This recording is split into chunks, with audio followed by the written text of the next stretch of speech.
ಹೆಚ್ಚುವರಿ ಹಾಸಿಗೆ ದಿಂಬು ನೀಡ್ತಿಲ್ಲವೆಂದು ಆರೋಪ. ದರ್ಶನ್ ಅರ್ಜಿ ಆದೇಶ ಕಾಯ್ದಿರಿಸಿದೆ ಸೆಷನ್ಸ್ ಕೋರ್ಟ್. ಅಕ್ಟೋಬರ್ 9ಕ್ಕೆ ಆದೇಶವನ್ನು ಕಾಯ್ದಿರಿಸಿದೆ. ಈಗ ಎರಡೂ ಕಡೆಯ ವಾದ ಪ್ರತಿವಾದವನ್ನು ಜಡ್ಜ್ ಅವರು ಆಲಿಸಿದ್ದಾರೆ.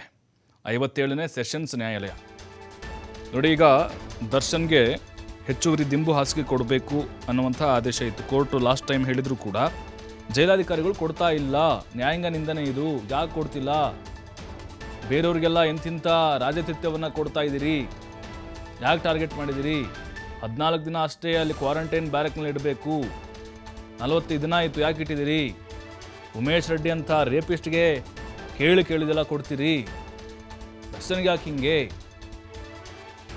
ಹಾಸಿಗೆ ದಿಂಬಿಗೋಸ್ಕರ ಪದೇ ಪದೇ ಕೋರ್ಟ್ ಮೊರೆ ಹೋಗಬೇಕಾ ಅಂಥೇಳಿ ಸುನೀಲ್ ವಾದವನ್ನು ಮಂಡಿಸಿದರು.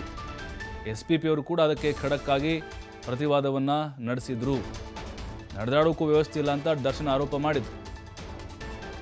ಆಮೇಲೆ ನಾನು ಕೇಸ್ ವಿತ್ಡ್ರಾ ಮಾಡಿಬಿಡ್ತೀನಿ ಅಂತ ಹೇಳಿದರು ಸುನೀಲ್. ಮ್ಯಾನ್ಯೂಲ್ನಲ್ಲಿ ಇವೆಲ್ಲವೂ ಕೂಡ ಇಲ್ಲ ಅಂಥೇಳಿ ಮತ್ತೆ SP ಅವರು ಅದಕ್ಕೆ ಆಕ್ಷೇಪವನ್ನು ವ್ಯಕ್ತಪಡಿಸಿ ಮ್ಯಾನ್ಯೂಲ್ ಕೂಡ ತೋರಿಸ್ತಾರೆ. ಹಾಗಾಗಿಯೇ ಈಗ 9ನೇ ತಾರೀಕು ಅಂತಿಮವಾಗಿ ತೀರ್ಪು ಬರುತ್ತೆ. ಮತ್ತಷ್ಟು ಮಾಹಿತಿ ಸಂತೋಷ್ ನೀಡ್ತಾರೆ. ಸಂತೋಷ, ದರ್ಶನ್ಗೆ ನಿಜಕ್ಕೂ ನರಕ ದರ್ಶನ ಆಗ್ತಿದೆ ಅಂತ ಅನ್ನಿಸ್ತಾ ಇದೆ. ಹೆಚ್ಚುವರಿ ದಿಂಬು ಮತ್ತು ಹಾಸಿಗೆ ಇನ್ನೂ ಕೂಡ ಅವ್ರಿಗೆ ಸಿಗ್ತಾ ಇಲ್ಲ. ಹಾಗಾಗಿ ಇವತ್ತು ನಡೆದಂಥ ವಾದ ಪ್ರತಿವಾದ ಹೇಗಿತ್ತು, ಜೊತೆಗೆ ಸುನೀಲ್ ಅವರ ವಾದಕ್ಕೆ SP ಅವರ ಖಡಕ್ ಪ್ರತಿವಾದಗಳು ಹೇಗಿತ್ತು ಅನ್ನೋದು.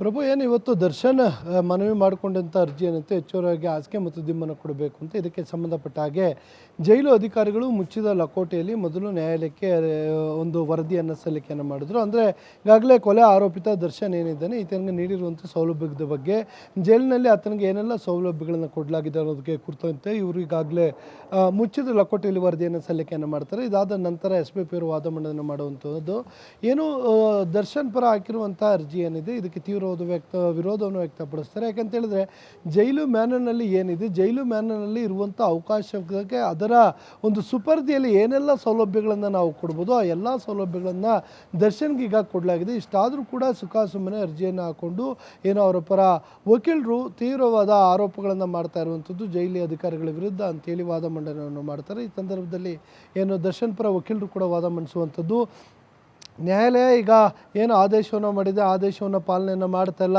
ಜೊತೆಗೆ ನ್ಯಾಯಾಲಯ ಮಾಡಿರುವಂಥ ಇಂಗ್ಲೀಷ್ನಲ್ಲಿ ಏನು ಆರ್ಡರ್ ಮಾಡಿದೆ ಆರ್ಡ್ರೇ ಜೈಲು ಅಧಿಕಾರಿಗಳಿಗೆ ಏನು ಅರ್ಥವೇ ಆಗಿಲ್ಲ ಅನ್ನೋ ರೀತಿಯಲ್ಲಿ ಅಪಹಾಸ್ಯವನ್ನು ಮಾಡ್ತಾರೆ. ಈ ಸಂದರ್ಭದಲ್ಲಿ ಇದಕ್ಕೆ SP ಅವರು ತೀವ್ರವಾದ ಆಕ್ಷೇಪಣೆಯನ್ನು ವ್ಯಕ್ತಪಡಿಸಿದಾಗ ಕೋರ್ಟ್ ಕೂಡ ಏನು ಸುನೀಲ್ ಅವರಿಗೆ ದರ್ಶನ್ ಪರ ವಕೀಲರಿಗೆ ಸೂಚನೆ ಕೊಡುವಂಥದ್ದು, ಇಲ್ಲಿ ಸರಿಯಾದ ಮಾಹಿತಿಗಳನ್ನು ಇಟ್ಕೊಂಡು ನಿಮ್ಮ ಬೇಡಿಕೆಗಳಿಗೆ ಅನುಸಾರವಾಗಿ ಅರ್ಜಿಯಲ್ಲಿರುವ ಅಂಶಗಳನ್ನ ಇಟ್ಕೊಂಡು ನೀವು ವಾದವನ್ನು ಮಂಡನೆ ಮಾಡಬೇಕು ಅಂತ. ಈ ಸಂದರ್ಭದಲ್ಲಿ ಅವರು ಏನು ಸಂಪೂರ್ಣವಾಗಿ ಜೈಲಿನಲ್ಲಿ ದರ್ಶನ್ಗೆ ಟಾರ್ಚರನ್ನು ಕೊಡಲಾಗ್ತದೆ, ಸರಿಯಾದ ರೀತಿಯ ಸೌಲಭ್ಯಗಳು ಕೊಡ್ತಾ ಇಲ್ಲ, ಕೋರ್ಟ್ ಆದೇಶ ಇದ್ದರೂ ಕೂಡ ಪಾಲನೆ ಮಾಡಲಿಲ್ಲ, ಜೈಲು ಕೈಪಿಡಿಯಲ್ಲಿ ಏನೆಲ್ಲ ಅಂಶಗಳಿದೆ ಅಂತೇಳಿ ಅದನ್ನೇ ಅವ್ರಿಗೆ ಬುಕ್ಕನ್ನು ಕೊಟ್ಟರೂ ಕೂಡ ಅದನ್ನು ತೆಗೆದು ಬಿಸಾಡಿದ್ದಾರೆ. ಅಂದರೆ ಎಲ್ಲೋ ಒಂದು ಕಡೆ ಇಂಟೆನ್ಷನ್ಲಿ ದರ್ಶನ್ ಅವ್ರಿಗೆ ಟಾರ್ಚರ್ ಮಾಡಲಾಗ್ತಾ ಇದೆ. ಈ ಹಿಂದೆ 16 ಜನ ಆರೋಪಿಗಳು ಇಲ್ಲಿಗೆ ಬಂದೋಗಿದ್ದಾರೆ, VIP ರಾಜಕಾರಣಿಗಳಿರ್ಬೋದು, ಇಂಥವರು ಬಂಧನ ಆಗಿ ಹೋದಂಥ ಸಂದರ್ಭದಲ್ಲಿ ಅವ್ರಿಗೂ ಕೂಡ ಇದೇ ಮಾದರಿಯಲ್ಲಿ ಸೆಕ್ಯೂರಿಟಿಯನ್ನು ಕೊಡಲಾಗ್ತಿತ್ತ.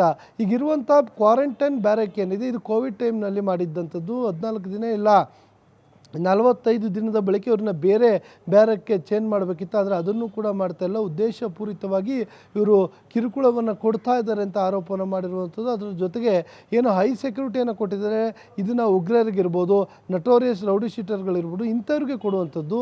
ದರ್ಶನ ಆ ಲೀಸ್ಟ್ನಲ್ಲಿ ಬರುವಂಥ ವ್ಯಕ್ತಿ ಅಲ್ಲ, ಆದರೂ ಕೂಡ ಈತನಿಗೆ ಮಾಡ್ತಾ ಇರುವಂಥದ್ದು ಸರಿಯಲ್ಲ ಅಂತ ಹೇಳಿ ಆರೋಪಗಳನ್ನು ಮಾಡುವಂಥದ್ದು. ಇದಕ್ಕೆ ತೀವ್ರವಾದಿ ವಿರೋಧಗಳನ್ನು ಆಕ್ಷೇಪಣೆಗಳನ್ನು ವ್ಯಕ್ತಪಡಿಸಿದಂಥ ಏನು SP ಅವರು ದರ್ಶನ್ಗೆ ಸಿಗಬೇಕಾದ ಎಲ್ಲ ಸೌಲಭ್ಯಗಳನ್ನು ಕೊಟ್ಟರೂ ಕೂಡ ವಿನಾಕಾರಣ ಇವರು ಈ ರೀತಿಯಾಗಿ ಆರೋಪವನ್ನು ಮಾಡ್ತಾ ಇರುವಂಥದ್ದು ಸರಿ ಇಲ್ಲ.